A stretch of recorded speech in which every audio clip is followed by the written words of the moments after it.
স্বামী শারদানন্দ প্রণীত শ্রী শ্রী রামকৃষ্ণ লীলা প্রসঙ্গ দ্বিতীয় ভাগের দ্বিতীয় অধ্যায়ে বর্ণিত গুরু ভাব ও নানা সাধু সম্প্রদায়, যেখানে রামলালা অর্থাৎ বালক বেশী শ্রীরামচন্দ্রের অষ্টধাতু নির্মিত মূর্তিটির কথা, যেটির সেবা যে রামাদ বাবাজি চিরকাল তার প্রাণ দিয়ে করেছেন, তিনি সেটি এক সময়ে শ্রীরামকৃষ্ণকে সমর্পণ করে দক্ষিণেশ্বর থেকে বিদায় গ্রহণ করেন। তার এক অপরূপ বিবরণ আমরা এখানে পাই। অধ্যায়টি থেকে এই প্রসঙ্গেই অংশবিশেষ আমরা শ্রবণ করছি।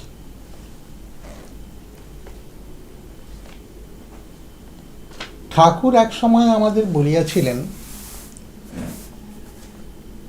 কেশব সেনের আসবার পর থেকে তোদের মতো ইয়ং বেঙ্গলের দলই সব এখানে আসতে শুরু করেছে। আগে আগে এখানে কত যে সাধু সন্ত ত্যাগী সন্ন্যাসী বৈরাগী বাবাজি সব আসতো যেত, তা তোরা কি জানবি। রেল হবার পর থেকে তারা সবার এদিকে আসে না। নইলে রেল হবার আগে যত সাধুরা সব গঙ্গার ধার দিয়ে হাঁটা পথ ধরে সাগরে চান করতে ও জগন্নাথ দেখতে আসত। রাসমণির বাগানে ডেরাডাঙ্গা ফেলে অন্তত 2-4 দিন থাকা বিশ্রাম করা তারা সকলেই করতেই করত। কেউ কেউ আবার কিছুকাল থেকেই যেত।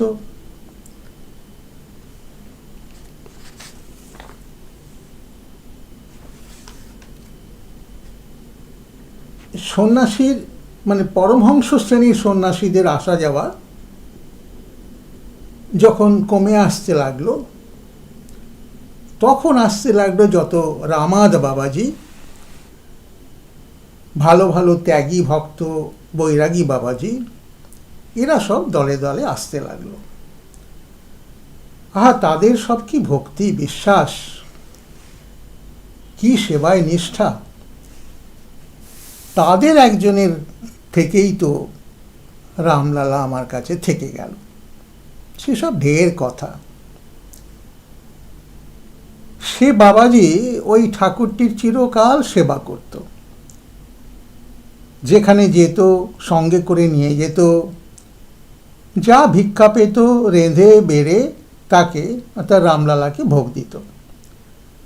শুধু তাই নয়, সে দেখতে পেত রামলালা সত্য সত্যই খাচ্ছে বা কোনো একটা জিনিস খেতে চাচ্ছে, বেড়াতে যেতে চাচ্ছে, আবদার করছে ইত্যাদি।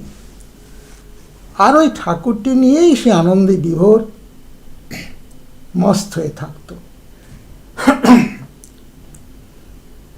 আমিও দেখতে পেতাম রামলালা ওই রকম সব করছে, আর রোজ সেই বাবাজির কাছে 24 ঘন্টা বসে থাকতুম আর রামলালাকে দেখতুম। দিনের পর দিন যখন যত যেতে লাগলো, রামলালারও তত আমার ওপর পীড়িত বাড়তে লাগলো।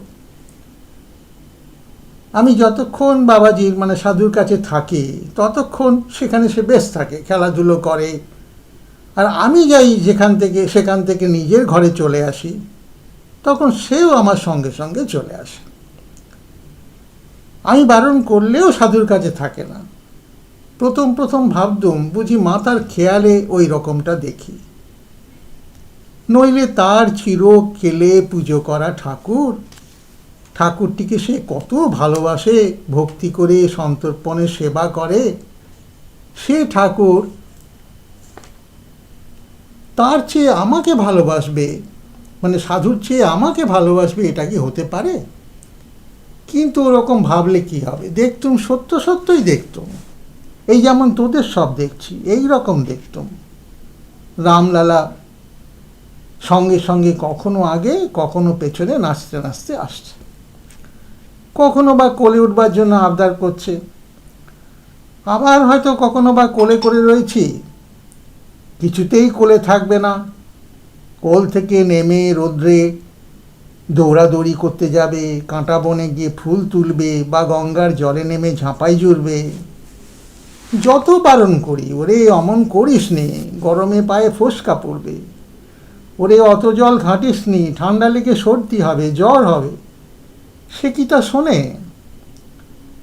যেন কে কাকে বলছে। হয়তো সেই পদ্মপলাশের মতো সুন্দর চোখ দুটি দিয়ে আমার দিকে তাকিয়ে ফিক ফিক করে হাসতে লাগলো, আর আরও দুরন্তপনা করতে লাগলো, বা ঠোঁট দুখানি ফুলিয়ে মুখ ভঙ্গি করে ভ্যাংচাতে লাগলো। তখন সত্য সত্যই রেগে বলতুম, তবে রে পাজি রোস, আজ তোকে মেরে হাড় গুঁড়ো করে দেব। বলি রোদ থেকে বা জল থেকে জোর করে টেনে নিয়ে আসি, আর এই জিনিসটা ও জিনিসটা দিয়ে ভুলিয়ে ঘরের ভেতরে খেলতে বলি। আবার কখনো বা কিছুতেই দুষ্টামি থামছে না দেখে চটটা চাপড়টা বসিয়েই দিতাম। মার খেয়ে সুন্দর ঠোঁট দুখানি ফুলিয়ে সজল নয়নে আমার দিকে দেখত। তখন আবার মনে কষ্ট হতো, কোলে নিয়ে কত আদর করে তাকে ভোলাতাম। এইরকম সব ঠিক ঠিক দেখতুম, করতুম। একদিন নাইতে যাচ্ছি, বায়না ধরলে সেও যাবে, কি করে নিয়ে গেলুম। তারপর জল থেকে কিছুতেই উঠবে না, যত বলি কিছুতেই শোনে না। শেষে রাগ করে জলে চুবিয়ে ধরে বললুম, তবে রে নে, কত জল ঘাঁটতে চাস ঘাঁট। আর সত্য সত্য দেখলুম যে জলের ভেতর হাঁপিয়ে শিউরে উঠল।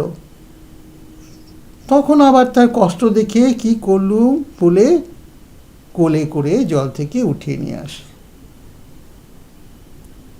আর একদিন তার জন্য মনে যে কষ্ট হয়েছিল, কত যে কেঁদেছিলাম তা বলবার নয়। সেদিন রামলালা বায়না করছে দেখে ভোলাবার জন্য 4টি ধান শুদ্ধ খই খেতে দিয়েছিল। তারপর দেখি ওই খই খেতে খেতে ধানের তুষ লেগে তার নরম জিভ চিড়ে গেছে।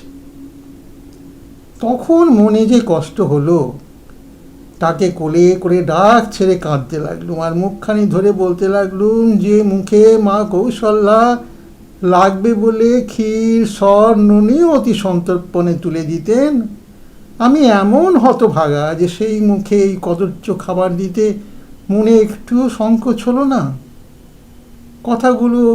কথাগুলি বলিতে বলিতেই ঠাকুরের আবার পূর্ব শোক উথলিয়া উঠিল, এবং তিনি আমাদের সম্মুখে অধীর হইয়া এমন ব্যাকুল ক্রন্দন করিতে লাগিলেন যে রামলালার সহিত তাহার প্রেম সম্বন্ধের কথার বিন্দু বিসর্গ আমরা বুঝিতে না পারিলেও আমাদের চক্ষেও জল আসিল।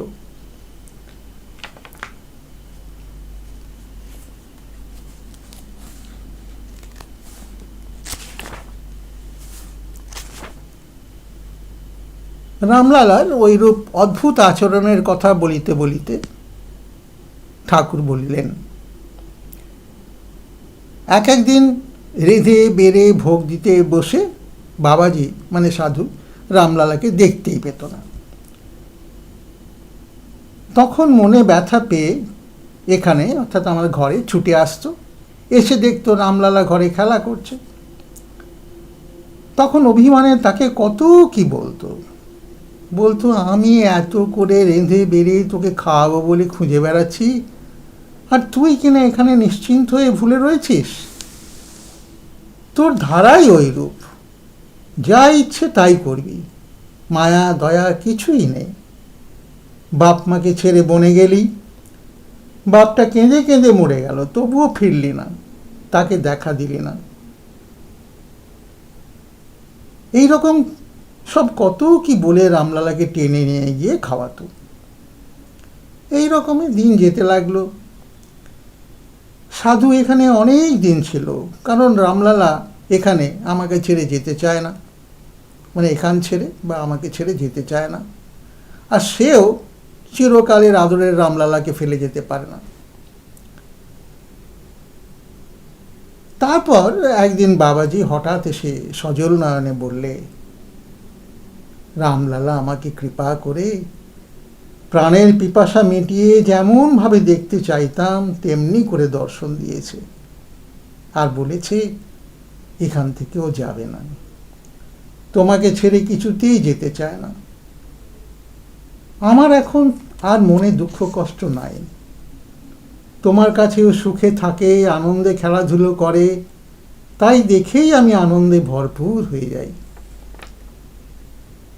এখন আমার এমনটা হয়েছে যে ও যাতে ওর সুখ, তাতেই আমার সুখ। সেই জন্য আমি এখন একে তোমার কাছে রেখে অন্যত্র যেতে পারবো। তোমার কাছে সুখে আছে ভেবে ধ্যান করেই আমার আনন্দ হবে। এই বলে রামলালাকে আমাকে দিয়ে বিদায় গ্রহণ করলে। সেই অবধি রামলালা এখানেই রয়েছে।